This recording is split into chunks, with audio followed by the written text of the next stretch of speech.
Assalamualaikum, hai, jumpa lagi di Pokok Hijau Channel. Kali ini saya nak tunjukkan berkenaan lebah lalat ataupun kita panggil lebah kerdil.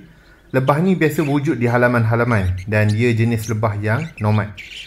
Dan kalau lebah ini kita jumpa di halaman, apa perlu kita buat? Apa perlu kita tahu? Teruskan dengan Pokok Hijau Channel, saya akan tunjukkan selepas ini.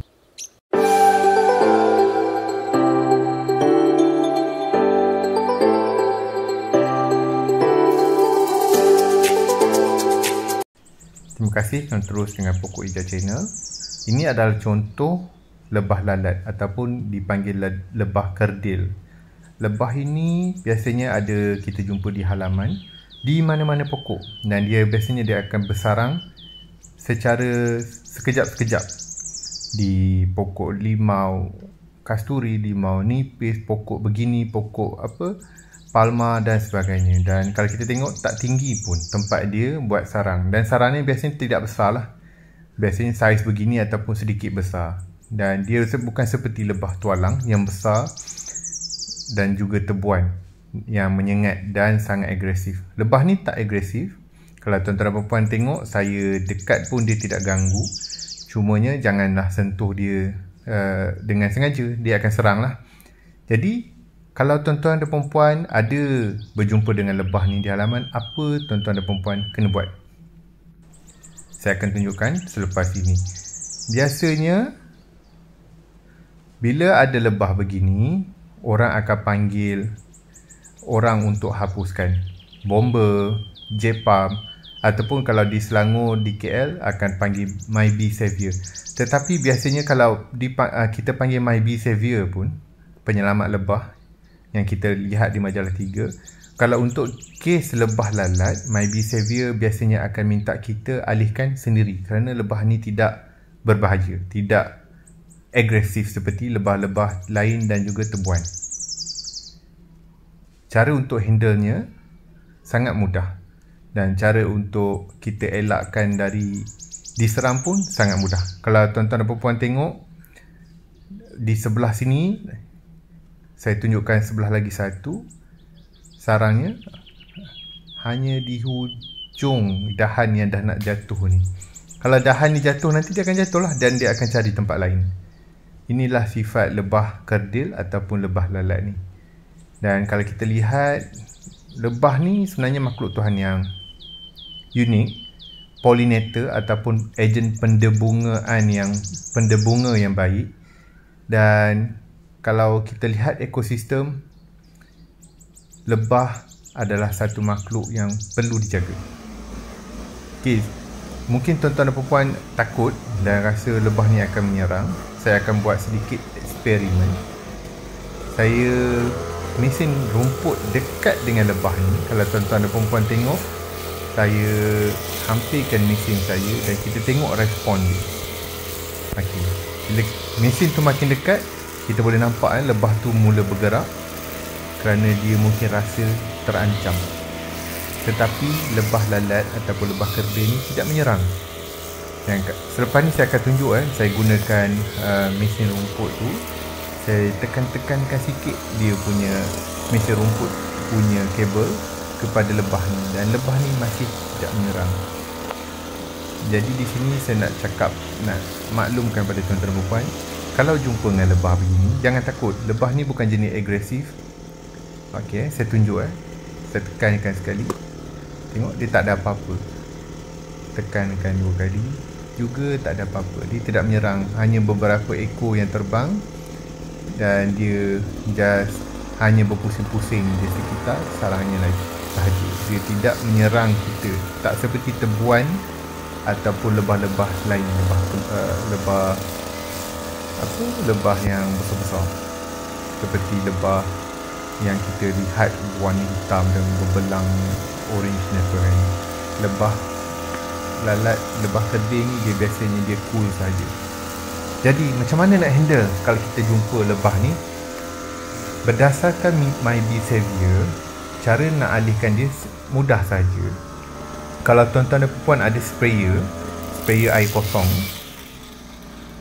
tuan-tuan dan puan boleh spray saja dengan air kosong. Okey, ini saya cuba mesin dekat dengan tu, saya mesinkan dahan pokok tu pun dia tidak jadi apa-apa.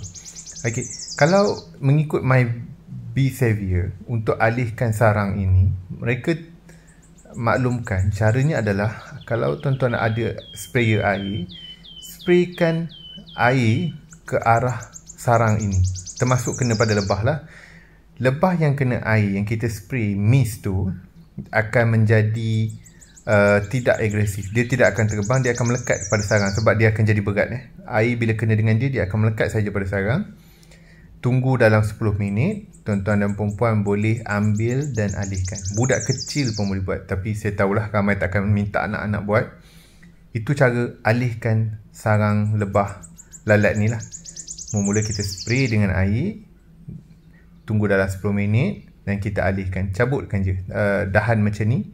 Kita cabutkan ranting dia, potong atau mencabut. Kalau saya sarankan cabutlah supaya kita tak nak bergoyang-goyang. Kalau terlalu bergoyang nanti, takut nanti sarang tu tertanggal. Potongkan dan alihkan di semak-semak hutan berdekatan. Kita tidak digalakkan untuk lebah ni kita rosakkan sarang ni, kita racun dia. Kerana pollinator ataupun ejen pendebunga seperti lebah ni sangat penting untuk ekosistem. Kalau tak ada lebah dan apa-apa ejen pendebunga dalam dunia, kita mungkin juga akan menghadapi krisis makanan. Kerana mereka lah yang mendebunga buah-buahan dan sayur-sayuran sehingga kita ada bekalan makanan. Jadi saya sarankan tuan-tuan dan puan, ada kesedaran kalau ada jumpa ni, janganlah dibunuh, jangan dibakar, jangan diracun. Pertama, kalau tuan-tuan dan perempuan berani, spray dengan spray air, tunggu 10 minit dan alihkan ke hutan berdekatan. Cara kedua, kalau tuan-tuan dan perempuan tak berani, apa yang saya boleh sarankan adalah selepas pukul 7 malam, selepas waktu gelap ataupun malam pun tak ada masalah. Malam biasanya lebah dia tak nampak dan dia jadi dormant. Apa yang tuan-tuan dan perempuan boleh buat pada waktu malam, bakarkan sampah di bawah. Janganlah api terlalu kuat, kita tak nak membunuh dia. Bakarkan sampah, dia akan terbang lari. Itu cara yang paling senang. Besoknya dia akan tinggal sarang yang kosong saja. Biasanya sarang sebesar ini tak ada lagi madu dan dia akan pindah saja. Tak ada masalah sebab cara itu, cara kalau kita tak berani, itulah cara paling mudah. Dan saya harap tuan-tuan dan perempuan ada kesedaran lah. Jangan bakar, jangan racun, sembuh shield talk ke apa. Gunakan cara pertama. Pertamanya alihkan, spray air dulu 10 minit. Kalau tak berani, guna cara kedua pada sebelah malam. Bakarkanlah sabut kelapa atau apa-apa. Bagi asap tu naik, jangan api, supaya dia akan terbang pergi ke tempat lain. Itu cara yang paling baik. Dan saya harap perkongsian saya ini cara mudah macam mana nak handle lebah lalat ataupun lebah kerdil ni dapat membantu tuan-tuan dan perempuan lah. Tak perlu panggil bomba, tak perlu panggil Jepam, tak perlu panggil My Bee Savior. Tuan-tuan dan perempuan sendiri boleh buat. Tak kira lelaki atau perempuan, sesiapa pun boleh buat. Cara ni sangat mudah dan lebah ni tidak mengancam nyawa tuan-tuan dan perempuan. Dia tak seperti lebah tebuan tanah dan sebagainya. Itu memang sangat bahaya lah. Jadi saya harap dengan perkongsian ini, tuan-tuan dan perempuan, adalah sedikit tips nak handle kalau jumpa di halaman nanti. Sebelum saya akhiri video ini, saya mohon tuan-tuan dan perempuan yang belum subscribe untuk klik butang subscribe di bawah.